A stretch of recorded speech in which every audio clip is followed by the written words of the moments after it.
Okay, so let's get this show on the road. Hello, and welcome to a new video.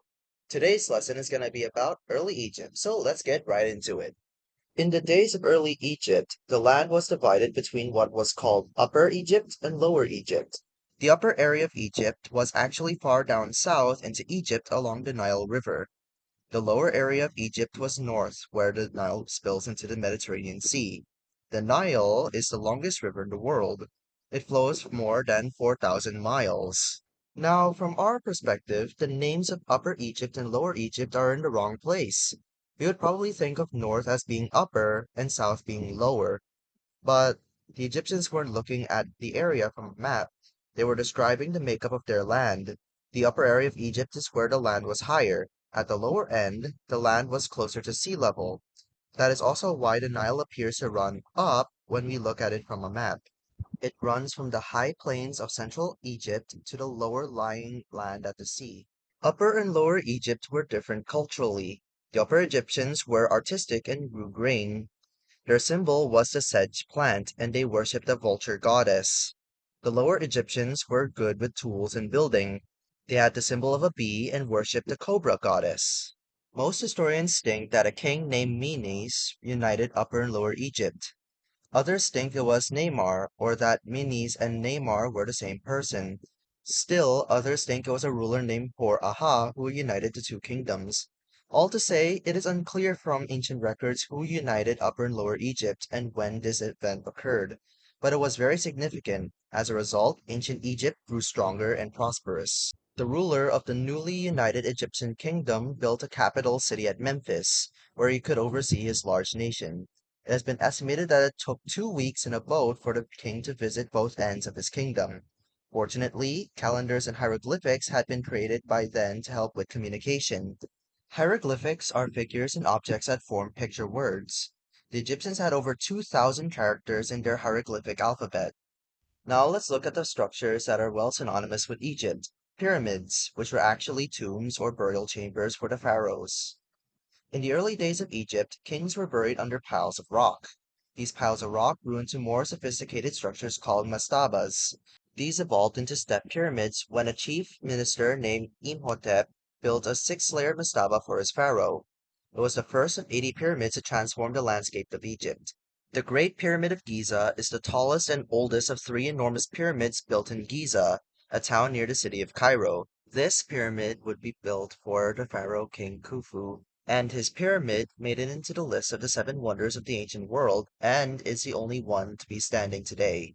Khufu, or possibly one of his sons, was also the architect of the Great Sphinx, a statue of a lion with the head of a man that stands near the Great Pyramid of Giza. Unfortunately, over time, the nose and the beard of the man have been destroyed, but the statue as a whole remains the largest monolithic structure in the world, standing at 65 feet high and 241 feet long. The pyramid's size was staggering, the base of the one pyramid stretching as far as 10 football fields, and the height as tall as a 40-story building. It is taller than the Statue of Liberty, but not as tall as the Eiffel Tower.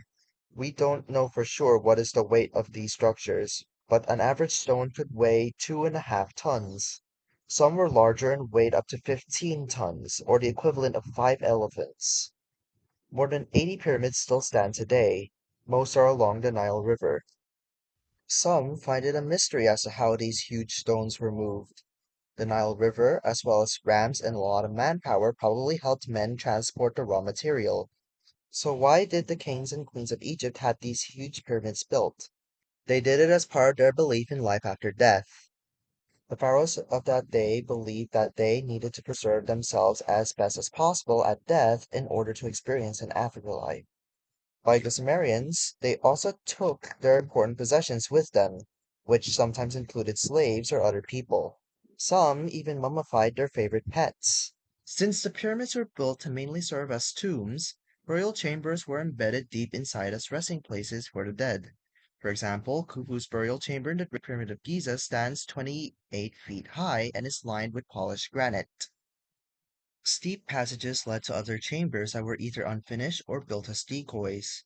It is not uncommon in pyramids to find secret passageways, doorways, and false paths designed to confuse tomb robbers and thieves. Nonetheless, even with all the twists and turns of the pyramids, it was hard to keep thieves out. They were notorious for stealing treasures found deep within the massive structures. So in the later dynasties of Egypt, pharaohs chose to be buried in caves on the west side of the Nile River, opposite the city of Thebes. Unfortunately, all the tombs we know in the Valley of Kings were eventually robbed and stripped of treasures, too. That is, except the tomb of King Tutankhamun. The ancient Egyptians have a process on how they would be able to preserve their dead in order for them to make it to the afterlife. We now call this process mummification. Once a person died, his or her internal organs were removed. At least four organs, the liver, stomach, lungs, and intestines, were preserved in special urns called canopic jars. In later dynasties, the lids of these jars were decorated with the heads of Egyptian gods who could supposedly guard the organs of the mummies through the afterlife. After the bodies dried out, they were embalmed or filled with special resins and oils. Last, the bodies were carefully wrapped with linen cloths and sealed in elaborate coffins or sarcophagi. The priests and embalmers took their job very seriously and shaved their heads for cleanliness. Perhaps their sense of duty was from respect for their dead king or queen, or from fear of the afterlife for themselves. Regardless, these ancient practices have given us a fabulous picture of the life of ancient Egyptians.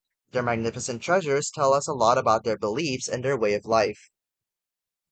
And that's it about early Egypt. See you next time for lesson 12. Take care and see you next time.